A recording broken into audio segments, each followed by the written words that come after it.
ছোট সোনা মসজিদ বাংলাদেশের অন্যতম প্রাচীন মসজিদ। প্রাচীন বাংলার রাজধানী গৌড় নগরীর উপকণ্ঠে পিরোজপুর গ্রামে এ স্থাপনাটি নির্মিত হয়েছিল, যা বর্তমানে বাংলাদেশের রাজশাহী বিভাগের চাঁপাইনবাবগঞ্জ জেলার শিবগঞ্জ থানার অধীনে পড়েছে।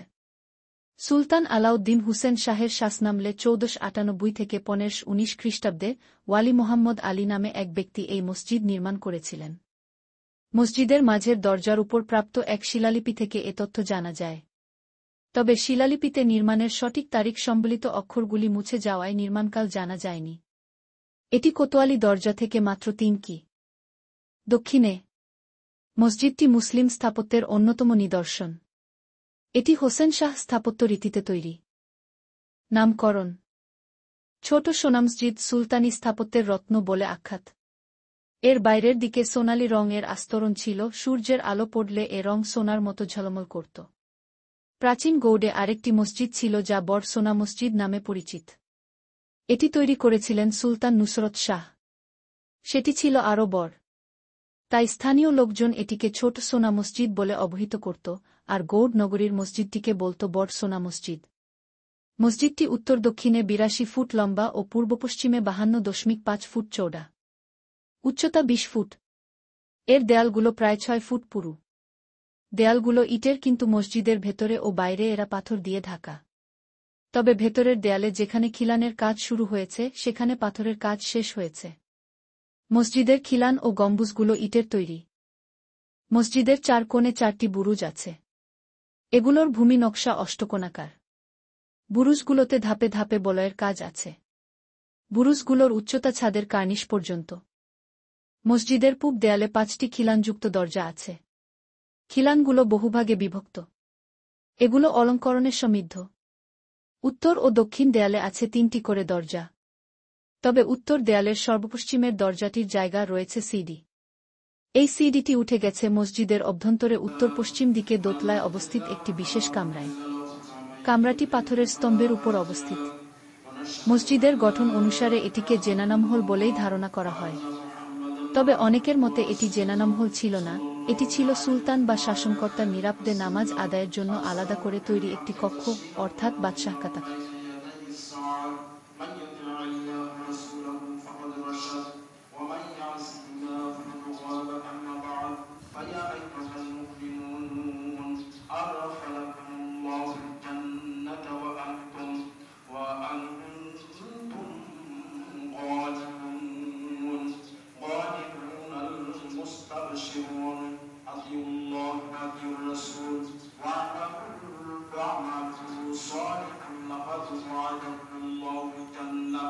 جنة الفردوس نزلا عن أبي هريرة قلت الجنة ما بناؤها قال لبنة من ذهب ولبنة من فضة وملاؤها المسك الأزفر وحسبها اللؤلؤ والياقوت وقربتها الجعان من يدخلها।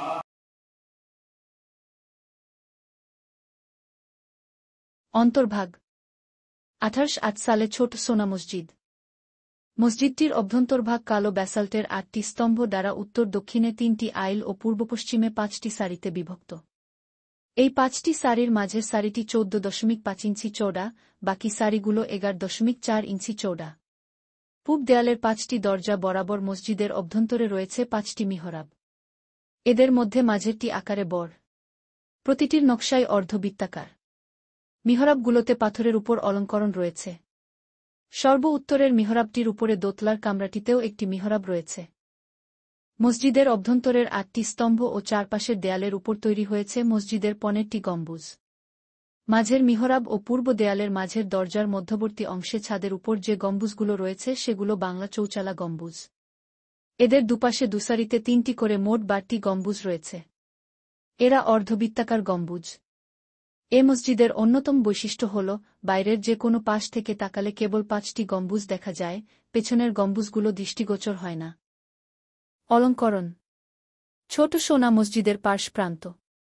পুরো মসজিদের অলঙ্করণে মূলত পাথর, ইট, টেরাকোটা ও টাইল ব্যবহার করা হয়েছে। এদের মাঝে পাথর খোদাই এর কাজই বেশি। মসজিদের সম্মুখভাগ, বুরুজসমূহ, দরজা প্রভৃতি অংশে পাথরের উপর অত্যন্ত মিহি কাজ রয়েছে, যেখানে লতাপাতা, গোলাপ ফুল, ঝুলন্ত শিকল, ঘণ্টা ইত্যাদি খোদাই করা আছে। ফ্যাসাদগুলোতে 2 সারিতে প্যানেলের কাজ রয়েছে, নিচেরগুলো উপরের প্যানেলগুলোর চাইতে আকারে বড়। দরজাগুলোর মাঝের অংশে এই প্যানেলগুলো অবস্থিত। দরজাগুলো অলঙ্করণযুক্ত চতুষ্কোণ ফ্রেমে আবদ্ধ। খিলানগুলো পাথর খোদাই এর অলঙ্করণযুক্ত। 2টি খিলানের মধ্যভাগেও পাথরের অলঙ্করণ রয়েছে। মাঝের দরজাটির উপরে একটি শিলালিপি পাওয়া যায়।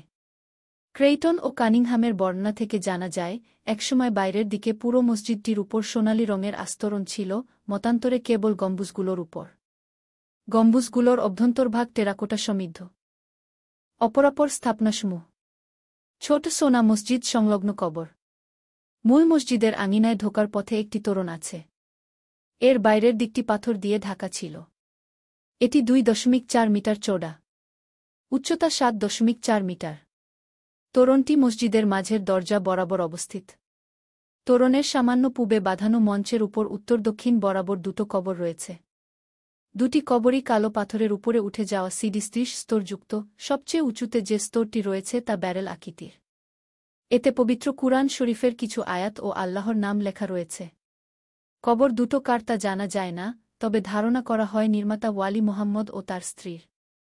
আবার কানিংহ্যামের অনুমান অনুসারে এ 2টি ছিল ওয়ালি মোহাম্মদ ও তার পিতা আলীর। মঞ্চটি পূর্ব-পশ্চিমে 6.2 মিটার ও উত্তর-দক্ষিণে 4.2 মিটার চওড়া। উচ্চতা 1 মিটার। এর 4 কোণে পাথরের 4টি কলাম রয়েছে। মূল মসজিদের উত্তর দিকে একটি দিঘি রয়েছে, এককালে এতে বাঁধানো ঘাট ছিল। বর্তমানে স্থাপনাটির দক্ষিণ-পূর্ব দিকে 2টো কবর রয়েছে, 1.3 মিটার উঁচু একটি পাঁচিল দিয়ে ঘেরা। এ কবর 2টো ক্যাপ্টেন মহিউদ্দিন জাহাঙ্গীর ও সোনা মসজিদ বাংলাদেশের একটি ঐতিহাসিক মসজিদ যা চাঁপাইনবাবগঞ্জ জেলায় অবস্থিত। এটি ছোট সোনা মসজিদ নামেও পরিচিত। মসজিদটি সুলতানি আমলে নির্মিত হয়েছিল এবং এর স্থাপত্যশৈলী খুবই আকর্ষণীয়। মসজিদটির নামকরণ সোনা মসজিদ হওয়ার কারণ, পূর্বে এর গম্বুজগুলো স্বর্ণ দিয়ে মোড়ানো ছিল এবং সূর্যের আলোতে ঝলমল করত। প্রাচীন বাংলার রাজধানী গৌড় নগরের উপকণ্ঠে পিরোজপুর গ্রামে এই মসজিদটি অবস্থিত। সুলতান আলাউদ্দিন হোসেন শাহের শাসনামলে 1494-1519 খ্রিস্টাব্দ ওয়ালি মোহাম্মদ কর্তৃক মসজিদটি নির্মিত হয়েছিল বলে জানা যায়। কেউ কেউ মনে করেন, মসজিদের প্রধান ফটকের উপরের শিলালিপি থেকে এর নির্মাণকাল 1493 থেকে 1519 সালের মধ্যে বলে ধারণা করা হয়। মসজিদটির প্রধান বৈশিষ্ট্য হল এর অপূর্ব টেরাকোটা অলঙ্করণ এবং পাথরের কারুকাজ। মসজিদের ভেতরে এবং বাইরে উভয় দিকেই পাথরের সুন্দর নকশা দেখা যায়। মসজিদের 5টি গম্বুজ এবং 4টি মিনার রয়েছে। 1897 সালের ভূমিকম্পে মসজিদটির কিছু অংশ ক্ষতিগ্রস্ত হলেও পরবর্তীকালে সংস্কার করা হয়েছে। ছোট সোনা মসজিদ বাংলাদেশের মুসলিম স্থাপত্যের একটি গুরুত্বপূর্ণ নিদর্শন এবং এটি একটি জনপ্রিয় পর্যটন কেন্দ্রও বটে। সোনামসজিদ স্থলবন্দর। সোনামসজিদ স্থলবন্দর হল বাংলাদেশের উল্লেখযোগ্য একটি স্থলবন্দর, যা রাজশাহী বিভাগের চাঁপাইনবাবগঞ্জ জেলার শিবগঞ্জ উপজেলা পরিষদ থেকে প্রায় 1.9 কিমি উত্তরে শাহবাজপুর ইউনিয়নে অবস্থিত। এ স্থলবন্দর দিয়ে সারা বছরই ফল, কয়লা, পাথর, মসলা ও কৃষিপণ্য প্রভৃতি আমদানি হয়। এতে করে বন্দর অঞ্চলে গড়ে উঠেছে স্থানীয় বাজার। এ বাজারে ব্যবসা বাণিজ্যের অবস্থানও সবসময় রমরমা থাকে। এই স্থল বন্দরকে কেন্দ্র করে অনেক লোকজনের সমাবেশ ঘটায় ব্যবসা বাণিজ্যের সকল সেক্টরে ইতিবাচক প্রভাব পরিলক্ষিত হয়। ব্যবসা বাণিজ্য পরিচালনায় কেন্দ্র হিসেবে স্থানীয়ভাবে কিছু হাটবাজারও রয়েছে। বর্তমানে এই স্থল বন্দরটি বাংলাদেশের দ্বিতীয় বৃহত্তম স্থল বন্দর।